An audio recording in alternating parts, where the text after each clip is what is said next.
नमस्कार, स्वागत है आपका। गौरव शुक्ला मैं हूं आपके साथ।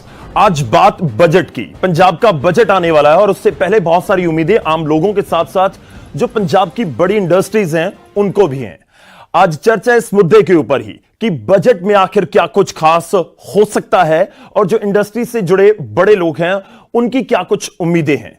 और कुछ खास मेहमान हमारे साथ आज स्टूडियो में जुड़ रहे हैं, उनसे बातचीत करेंगे कि हरपाल चीमा जब बोले बजट के बारे में विधानसभा के अंदर तो उनकी क्या कुछ उम्मीदें मान सरकार से रहेंगी। मैं शुरुआत करता हूं, सबसे पहले आपका परिचय करवाता हूं। साब सिंह चीमा जी हमारे साथ हैं, डायरेक्टर हैं sales and marketing Saraswati agro life science के। सर स्वागत है आपका। हमारे साथ तेजप्रीत गिल जी जुड़ रहे हैं, MD Gillco developers and builders private limited. Gill साहब बहुत बहुत स्वागत है आपका। हमारे साथ जगतार सिंह जी जुड़ रहे हैं, MD Gurbaz farm machinery private limited के। सर बहुत बहुत स्वागत है आपका भी। मैं शुरुआत करता हूं क्योंकि सबसे ज्यादा बात पंजाब में एग्रेरियन स्टेट हम इसको कहते हैं। जगतार जी आपसे ही शुरुआत, इस बार के बजट से क्या उम्मीद है? क्योंकि जब भी सरकार कोई बनती है या सरकार की तरफ से कोई बजट पेश किया जाता है तो उनमें मेंशन होती हैं चीजें कि हम अपने किसानी को, अपनी खेती को आगे लेकर जाएंगे। इंडस्ट्री क्या कुछ उम्मीद इस बार कर रही है? इस बार का जो बजट है उससे पंजाब गवर्नमेंट से हमारे को बहुत सारी उम्मीदें हैं जी। ये जो पंजाब की एग्रीकल्चर इंडस्ट्री है ये इंडिया की सबसे बड़ी एग्रीकल्चर इंडस्ट्री है पंजाब की। तो जो सब्सिडी वगैरह आती हैं किसानों को मिलती हैं वो बढ़िया तरीके से और सिस्टमेटिक दी जाए, उनको पहले से ही अवेयर किया जाए कि जो सब्सिडी आनी है कब आनी है, किस लिमिट में आनी है। तो उसके लिए स्पेशल हम एक मतलब के जो फंड है वो जो प्रदूषण के ऊपर में पीछे कई सालों से चल रहा है, अभी प्रदूषण की प्रॉब्लम हो रही है, उसके ऊपर में जो मशीनरी आनी है तो मशीनरी के लिए जो बजट है उसके लिए एक्स्ट्रा। पराली वाले इशू के ऊपर कह रहे हैं कि जो पराली वाले इशू के ऊपर आपको लगता है कि इस बजट में उसके ऊपर फोकस होना चाहिए? हाँ जी, हाँ जी। मतलब किस तरह की हेल्प आपको लगता है कि अगर पराली, क्योंकि बहुत बड़ी समस्या और लगातार इसके ऊपर बात होती है कि अगर इसको सॉर्ट आउट करना है इस प्रॉब्लम को, तो इंडस्ट्री को किस तरह की हेल्प चाहिए? क्योंकि मशीनरी तो चाहिए उसके लिए, तभी चीजें ठीक होंगी। इसके लिए जैसे अभी ये प्लानिंग है तकरीबन 6 मंथ पड़े हैं अभी जी। ये 6 मंथ में जब लास्ट 1 मंथ होता है उसी समय सारे हल्ला जुल्ला होना शुरू हो जाता है, ये मशीनरी चाहिए वो चाहिए। पहले बिल्कुल वेयर नहीं होती है, कोई भी गवर्नमेंट है पहले वेयर नहीं होती है। उसके लिए अभी से ही इसके ऊपर में फोकस होना चाहिए, जो बजट है उसी के ऊपर में अभी ही बजट बन जाना चाहिए। हमारे साथ तेजप्रीत गिल जी हैं। सर रियल एस्टेट का जिक्र हो रहा है, ऑलरेडी मेरे को लगता है सरकार ने 2-2.25% जो फीस कम की है रजिस्ट्रीज के ऊपर, वो थोड़ी सी राहत होगी आपके सेक्टर के लिए। बजट को किस तरह से देख रहे हैं और ये जो राहत एक तरह से सरकार दावा कर रही है, क्या उसका सीधा इंपैक्ट आपके बिजनेस को, इंडस्ट्री को हुआ? सर पहले तो मैं बताना चाहता हूँ रियल एस्टेट है वो किसी भी स्टेट की या कंट्री की सबसे बड़ी बैकबोन है, क्योंकि सबसे ज्यादा सेक्टर जो एम्प्लॉय करता है दैट इज रियल एस्टेट। अगर if you talk about the budget, अगर हम गवर्नमेंट से कुछ एक्सपेक्ट कर रहे हैं तो हम ये चीज़ एक्सपेक्ट कर रहे हैं कि जैसे सरकार ने आरबीआई ने रेट ऑफ इंटरेस्ट काफ़ी इंक्रीज कर दिया है, from 6.5% it has gone to 9.5%। तो कहीं ना कहीं यहाँ पे बायर बैकआउट कर जाता है। Rate of interest on home loan, yes. तो यहाँ पे कहीं ना कहीं बायर बैकआउट कर जाता है, क्योंकि अगर उसको इतना ज्यादा इंटरेस्ट देना पड़ रहा है so he is not interested in that. बिल्कुल। तो हम गवर्नमेंट से ये एक्सपेक्ट करते हैं कि वो अपने बजट में कुछ ना कुछ इंसेंटिवाइज करे अपनी तरफ से, जिससे जो अफोर्डेबल हाउसिंग है वो इंक्रीज हो, ताकि more and more buyers are there for to buy your project. और बाकी जो इन्होंने अभी रजिस्ट्रेशन का परसेंटेज कम किया है that has been very good, government को बड़ा अच्छा रेवेन्यू जनरेट हुआ है। और बाकी एंड स्पेशली जो जैसे कि हमारे कस्टमर्स हैं उनका जो रजिस्ट्रेशन प्रोसेस है जो नहीं भी करवा रहे थे वो अब करवा रहे हैं। सो आई थिंक गवर्नमेंट को अच्छा रेवेन्यू जनरेट हुआ है। क्योंकि जब विधानसभा में सीएम बोल रहे थे तो उनकी तरफ से जिक्र किया गया कि अनऑथराइज्ड कॉलोनीज हमें बनने ही नहीं देंगे, जो पिछली बनी हुई है उसके लिए कुछ ना कुछ करेंगे, आगे ना बने उसके ऊपर भी हमारा फोकस रहेगा। आपको लगता है कि अगर सरकार इस स्टेप को बहुत केयरफुली और मैं कहूं कि बड़ा जबरदस्त तरीके से उसके ऊपर आगे बढ़ती है तो उसका क्या इंपैक्ट हो सकता है? क्या नेगेटिव पॉजिटिव किस तरह से उसका बड़ा अच्छा मेरे ख्याल से कस्टमर के लिए अगर ये स्टेप करती है अनऑथराइज के लिए, पहले तो गवर्नमेंट का, पहली बात मैं ये कहना चाहूंगी कि गवर्नमेंट का बहुत ही अच्छा इनिशिएटिव है जो ये चीज करनी है, जो इन्होंने इंप्लीमेंट किया है। Because at the end of the day it is not the builder जो सफर कर रहा है, इट इज द कस्टमर। तो हम, सरकार क्या कहती है, सरकार सिर्फ यही कहती है कि whatever you want to make और you want to get it passed, उसे प्रॉपर वे से कराएं। स्टेट एक स्टेट है, उसके रूल्स एंड रेगुलेशन है, उसके अकॉर्डिंगली करवाएं। सो ये बहुत अच्छा स्टेप है इनका। मैं एक बार रुक करता हूं, साहब सिंह चीमा जी हमारे साथ हैं। आपकी इंडस्ट्री को क्या उम्मीद है इस बार की बजट से? मैं एक और चीज बड़ी इंटरेस्टिंग मेंशन करता हूं, क्योंकि 10 मार्च का दिन बजट का, और 2022 में 10 मार्च का दिन था जब रिजल्ट्स आए थे। तो मतलब बदलाव वाला बहुत जिक्र और चर्चा हुई है। तो उम्मीद कर रही है इंडस्ट्री की इस बार 10 मार्च को, पिछली बार लोगों ने वोट डाल के सरकार बनाई थी, इस बार बजट कुछ अलग कर देगा आपकी इंडस्ट्री के लिए? मैं थोड़ा सा गौरव जी, आपके जो सवाल है उसको थोड़ा सा साइड पे रख के एक बात बोलना चाहूँगा। मैंने भगवंत मान जी का एक शेर सुना था जब सरकार बनने से पहले। आप भी सुनाएंगे मेरे को? उसी को मैंने थोड़ा चेंज किया है कि गवर्नमेंट जो पब्लिक ने बनाई है, पंजाब के लोगों ने जो बनाई है, वो क्या सोच के बनाई है। और वो 2 लाइनें हैं, पंजाबी में मैं बोलूँगा उसको, क्योंकि है पंजाबी में, मैं चेंज करूँगा तो शायद वो उसका मीनिंग चेंज हो जाए। रावी चो निकलन 3 नहरा, रावी चो निकलन 3 नहरा, 2 वगन एक सुक्के ही ना। ਜਿਹੜੀ ਸੁੱਕੇ ਹੀ ਨਾ ਚ ਨਹਾਣ गए 3 बंदे, 2 तरन एक डुबे ही ना। तो कहने का भाव है कि लोगों की एक्सपेक्टेशन जो रही है इस गवर्नमेंट से, वो ये रही है, वो ये देखना चाहते हैं कि एक खुशहाल और हंसमुख और सेहतमंद पंजाब, वो एक्सपेक्टेशन के साथ इस गवर्नमेंट को लेके आए हैं। सरकार खुद बोलती रही रंगला पंजाब, रंगला पंजाब। तो जो अगर इंडस्ट्री की बात करूं और एग्रीकल्चर की बात करूं, पंजाब की बात करूं, तो पंजाब का जो जीडीपी है, एग्रीकल्चर उसमें 25% जो है कंट्रीब्यूट करता है, 25% जो है उसमें इंडस्ट्री है, और 50% के आसपास जो है उसमें सर्विसेज हैं। अगर मैं सिर्फ एग्रीकल्चर की बात करूंगा, क्योंकि वही मेरा कोर कंपिटेंसी है, तो एग्रीकल्चर का जो हिस्सा 25% है, और जो जोग्राफिकल एरिया है पंजाब का करीबन 5 मिलियन हेक्टेयर है, 50 लाख हेक्टेयर, उसमें से जो कल्टीवेबल एरिया है दैट इज़ 4.2 मिलियन हेक्टेयर्स का है। और कुल जो जीडीपी है पंजाब की करीबन 5.4 करोड़ की है, और पर कैपिटा इनकम की बात करूं दैट इज़ 1.5 लाख पर कैपिटा जीडीपी, और पर कैपिटा जीडीपी में पंजाब नंबर 19th पे है, हरियाणा इस आई थिंक और नंबर 5 पे। तो छोटा भाई जो है वो कहीं पे आगे निकल गया है, बड़ा भाई थोड़ा पिछली सीट पे आ गया हुआ है। और अगर मैं समय के साथ साथ थोड़ा सा इसको स्टडी करूं, तो 1981 में पंजाब वॉज नंबर 1 इन पर कैपिटा जीडीपी। 1981 में पंजाब की पर कैपिटा जीडीपी थी, वो देश में सबसे ज़्यादा थी, और 2001 में वो घटते घटते 2001 में वो 4थे नंबर पे हम लोग आ गए थे। तो घर में जब भी हम अगर कोई बच्चा होता है उसको स्कूल भेजते हैं और वो स्कूल में थोड़ी सी नालायकी करता है या उसका रिजल्ट ठीक नहीं आता, तो घर वाले बैठ के या स्कूल में जाते हैं, आपस में बैठ के बच्चे से बात करते हैं कि आप क्यों पिछड़ रहे हो, पीछे क्यों जा रहे हो, आपको क्या दिक्कत आ रही है, उसको कैसे सुधारा जाए। तो शायद इट्स नॉट पॉलिटिकल, बट शायद जो समय की सरकारें रही हैं उन्होंने इस चीज़ पे ध्यान नहीं दिया कि why our per capita income, per capita GDP is dropping day by day. तो एग्रीकल्चर पे जब बात करते हैं, तो एग्रीकल्चर में मेजर अगर प्रॉब्लम आ रही है वो है प्रॉब्लम ऑफ प्लेंटी की, कि अगर हम गेहूं की उत्पादन कर रहे हैं तो वो इतना उत्पादन है कि उसको संभालने की जगह नहीं है।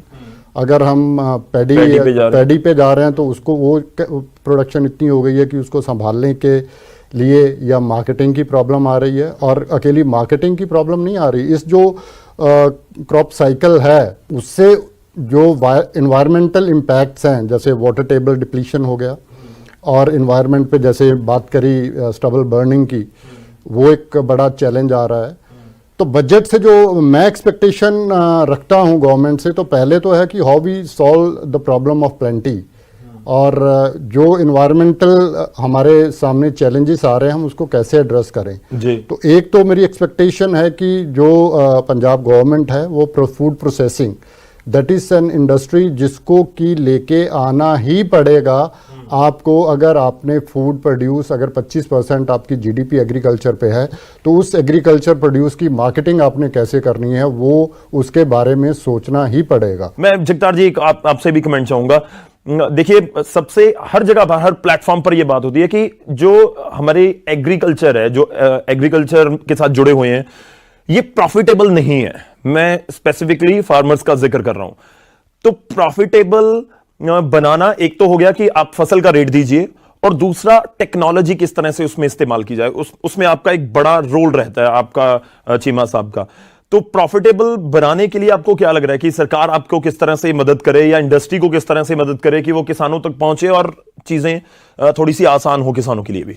एक्चुअल देखिए 1 साल हो गया अभी गवर्नमेंट बनी हुई को, अभी तक किसी भी मतलब के डिपार्टमेंट ने, एग्रीकल्चर डिपार्टमेंट ने हमारे साथ में, कोई मंत्री साहब ने कोई इस तरह का हमारे से मीटिंग वगैरह या कुछ सुझाव लेने की बात नहीं की। हम कैसे इंडस्ट्री को ऊपर लेकर जाएंगे, कि क्या इंडस्ट्री के लिए हमारी क्या क्या आगे प्लानिंग है। तो हम तो अभी मतलब के एक्सेप्ट कर रहे हैं गवर्नमेंट से भी हमारे को क्या वो आगे सुझाव देने वाले हैं। हमारे साथ में इंडस्ट्री के साथ में आकर कोई बैठे, हम भी उसमें सुझाव दें, 1-to-1 मीटिंग हो, तो उसमें हम अपना कुछ रखें, गवर्नमेंट रखे भी हमारी ये एक्सेप्टेशन है। तो उसमें ये है अभी जैसे अदर कोई फसलें हैं उसके लिए क्या गवर्नमेंट की सेल परचेज की क्या रहेगी, हम उस हिसाब से अपनी मशीनरी बनाएंगे। हम जो मशीनरी बनाते हैं, जो डिमांड आती है, जब वो किसी भी कोई फसल नहीं आएगी, हम उसके लिए मशीनरी बनाने के लिए तैयार हैं, क्योंकि गवर्नमेंट अभी उसको खरीद नहीं रही है। जैसे मतलब ये वैलिड पॉइंट है कि आप डाइवर्सिफिकेशन का जिक्र कर रहे हो, लेकिन आपने उस इंडस्ट्री से बात नहीं की कि जो बना के देंगे।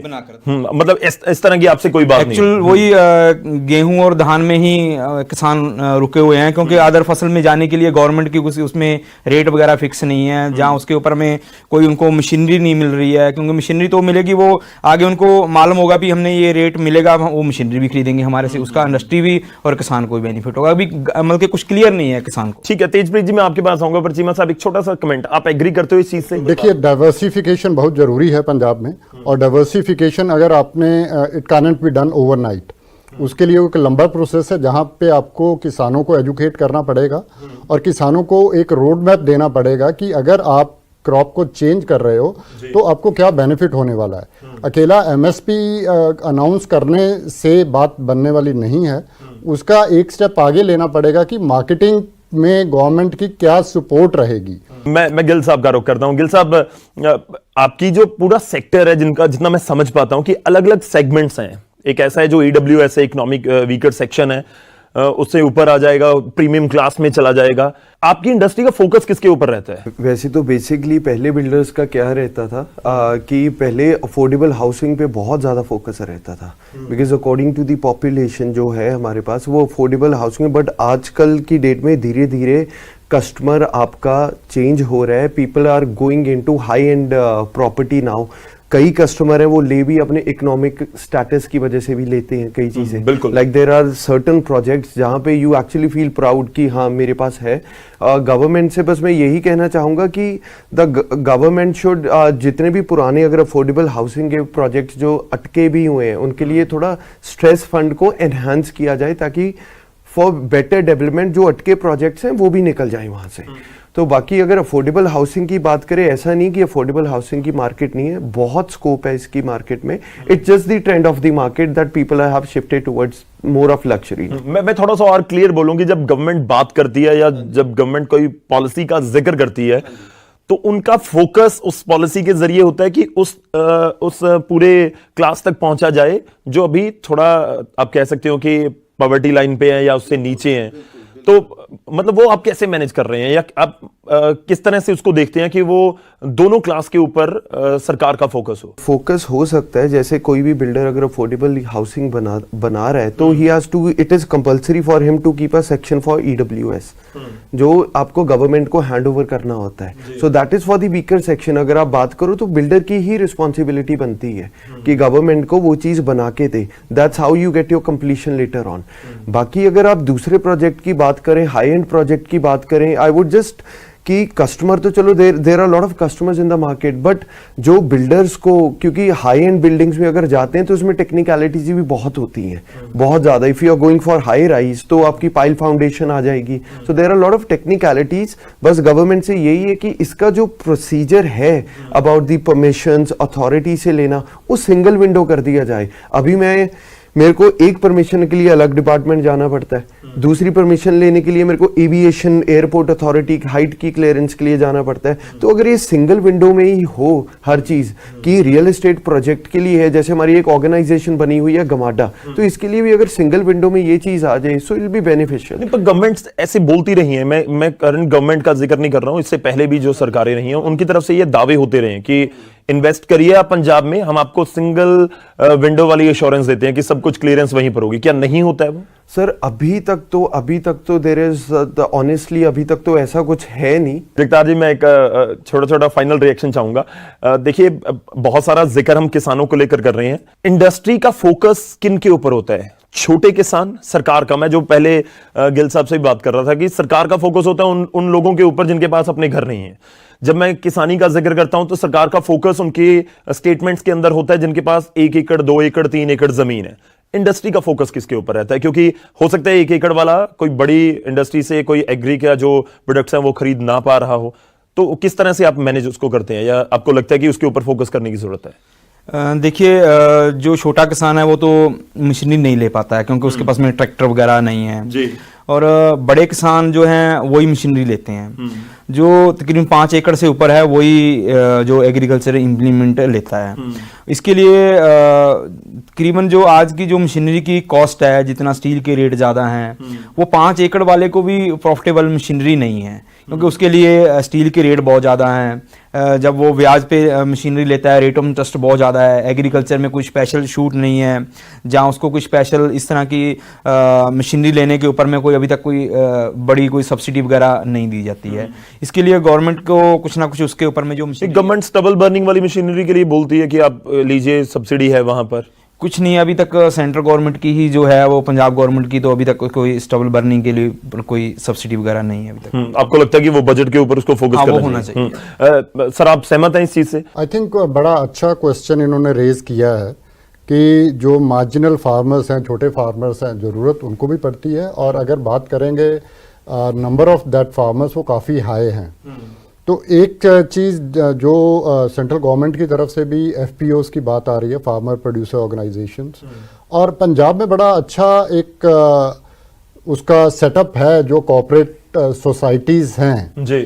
तो गवर्नमेंट कुछ ऐसा कर सकती है कि उन कॉर्पोरेट सोसाइटीज़ के थ्रू हम इम्प्लीमेंट्स जो हैं उनको एक agrarian kind of a society बना के, जो एग्रीगेटर मॉडल बना के, उन कोऑपरेटिव सोसाइटीज़ के थ्रू जो है वो मशीनरीज जो छोटे फार्मर्स नहीं अफोर्ड कर पाते वो अवेलेबल गवर्नमेंट करवा सकती है उन कोऑपरेटिव सोसाइटीज़। और सरकार तो दावा करती है कि मतलब अभी भी ये चीज़ें हो रही हैं। मैं जो स्टबल बर्निंग का कह रहा था, वो मशीनों का जिक्र होता है कि 2-2.5 लाख हैं जो सोसाइटी के जरिए हम किसानों तक पहुंचाते हैं। अगर कोई लेना चाहता है तो सब्सिडी उसके ऊपर मिलती है। क्या ये और इफेक्टिव करने की जरूरत है या नहीं हो पा रही? नहीं है तो सही, ये नहीं है कि बिल्कुल it's zero, efforts are going on, इस पे एफर्ट्स हो रहा है। बट क्योंकि जो बात इन्होंने बोली है वो बड़ी सही है कि छोटा 1 एकड़ 2 एकड़ 3 एकड़ वाला वो उसको अफोर्ड नहीं कर पाता है, इवन तो सब्सिडी के बाद भी वो अफोर्ड नहीं कर पाता है। तो उसके लिए तो चाहे अब सब्सिडी 100% अवेलेबल हो रही है, चाहे नहीं हो रही है, या कितने नंबर ऑफ फार्मर्स को मिल रही है, वो क्वेश्चन नहीं है। उसके पास उतना पैसा ही नहीं है कि जो अपफ्रंट उसको देना है वो जमा करवा के सब्सिडी पे वो मशीनरी ले पाए, और अगर ले भी लेगा तो वो वायबल नहीं होगी। तो उसके लिए लेना भी कोई बहुत बड़ी समझदारी की बात नहीं होगी अगर उनको, क्योंकि वो खाली पड़ी रहेगी। At the end of the day 1 एकड़ में उसको कितना टाइम लगेगा? 2 घंटे मैक्स। उसके बाद वो बाकी सारा साल क्या करेगी वो मशीन?